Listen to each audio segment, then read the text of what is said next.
If you know anything about Haruhi and have only spent a healthy amount of time online, you know it for one of two things: the anonymous proof of calculating the lower bound of super permutations in greater than or equal to 2, and the endless 8.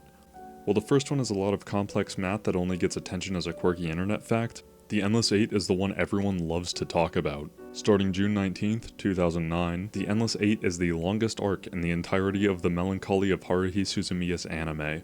While the titular arc was only 6 episodes long, and most only being 1, the endless 8 is, in fact, 8 episodes long. 6 of these episodes have an identical script, with all shots reanimated and all voices re-recorded for every dub. People really like postmodern and subversive stuff until it shows you 2.5 hours of the same time loop to really drive the point home. It's incredible. By time of writing, I'm about to start my 8th rewatch and I have never skipped an episode. It's a test of endurance and mental fortitude that no one has dared try to replicate since. But this begs the question, how long would it take watching Endless 8 to get the full loop? To start, how many loops even are there? That's easy, just look at the light novels and you'll see it's only 15,498, which is the number given in the anime's 2nd episode.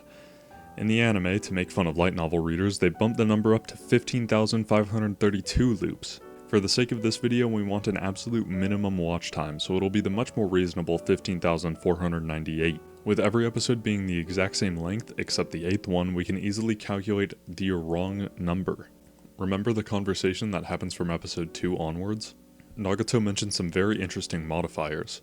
By the end, there are 2 loops without a Bond Festival, 437 without goldfish scooping, 6,504 without part-time jobs, and 360 with multiple instances of part-time work. On top of this, the first 8,768 loops did not include any instances of deja vu, meaning these must be the first episode, lacking the nighttime conversation, with one of these lacking a Bond Festival. Now it's time to make some assumptions. First is that every episode after the first 8,768, except for the 8th, is watched in any order. This allows us to abuse the exceptions to maximize what can be cut and what is added, as each episode has slightly different lengths for each activity. It wasn't just the animation and voiceover, the timings aren't even consistent. Episode 1, since it lacks the nightly conversation and mental anguish at the cafe, takes the longest out of each episode for each event, so if we can remove something, it will likely be in the first 8,768 loops. However, for the ones we add, the shortest part-time section is in episode 3 at 45 seconds long. For additional clarity, I'll be using the light novel version of the arc to determine any exceptions. Both the sub and dub in the anime aren't clear enough.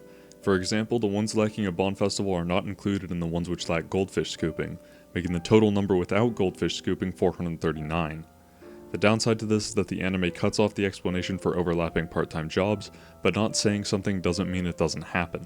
For the actual math, each episode, aside from 8, is 1,324 seconds long, removing the intro and outro. One of the 2 loops without a Bond Festival is in the first episode, which takes out 145 seconds by itself.